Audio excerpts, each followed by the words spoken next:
Steps basically are kind of obstacles that you have to jump over by kind of piling up a few characters in order to get through. That's fine. The problem with steps is that you have to do that repeatedly. That you have to essentially solve the same puzzle over and over again in a sequence. And there's just 2 or 3 too many times I do that in the whole game, and it's frustrating to players.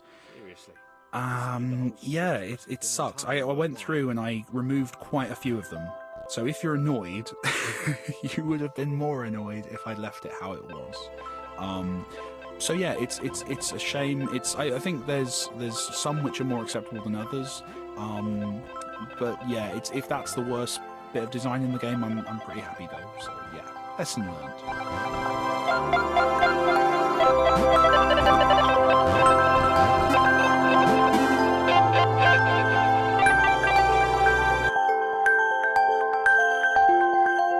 This level's a great example of how useful playtesting is.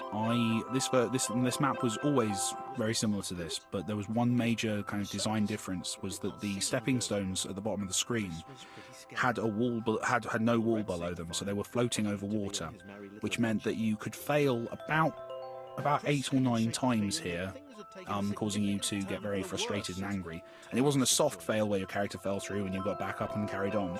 It was a cruel, harsh fail that reset the level. And my playtesters hated it. So this is a great example of the kind of thing that to me was invisible, because I understood how the characters moved and I was, making them and playing them all the time. To me, it was a really easy sequence of stepping stones that you can get through first time every time. But once I put it in front of playtesters, I got emails from people saying it was taking them like 45 minutes to get through this level because of that problem. So just sticking... Danny really... Well, I should have mentioned Danny a little bit sooner. He just does so much. It's a long story that I've told lots of places, but basically I wrote the story for him. I was trying to find a voice that would suit the game, and I was a big fan of his writing and his kind of audiobooks and radio stuff and all the things he does. And I wrote the part kind of with his voice in mind.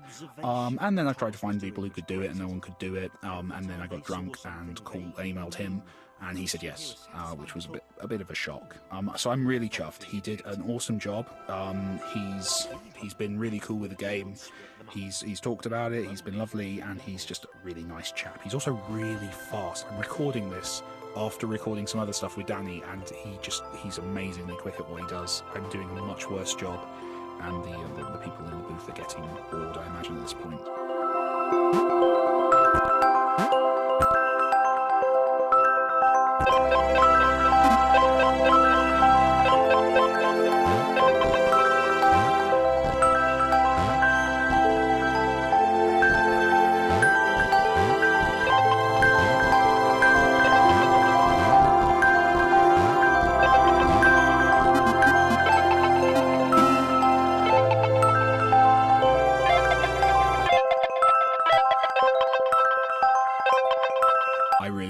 John's my favourite character. Well, I'm going to say that a few times because I've got quite a few favourite characters, but John I really in particular like. He's insecure in a weird way. I'm not entirely sure why he is, but he is. And that leads him to kind of be dishonest and narcissistic, which I think a large number of creative people will associate with. I know I do.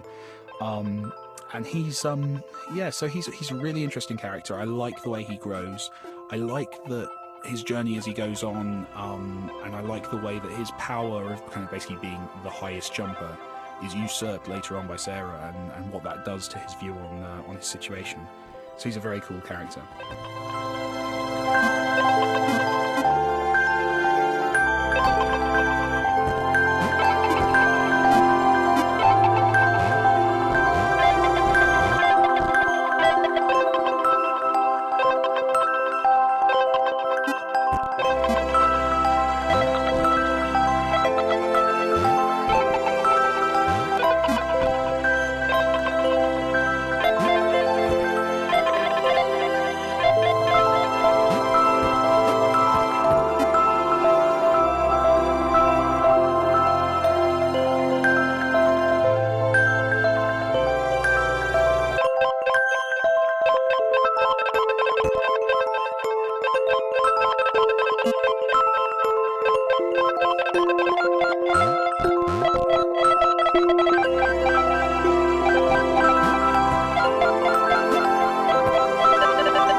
This is another level, actually, from the original Flash game, which obviously I tweaked and kind of brought across.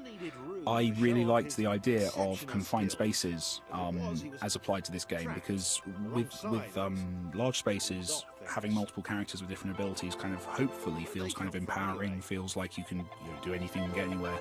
Putting them into a confined space kind of becomes an interesting kind of jumble. They get in each other's way, they trip over each other. There's a nice little bit of narration here that kind of highlights that stuff. But it was just something. This level exists solely to allow the player to feel their way into John. This is a chance for you to basically make him jump properly for the first time, and hopefully, because of the constraints in the last level, that feels awesome. And I actually use the word awesome in the narration just to push you in case that's not how you're feeling. You should. It's a very good game.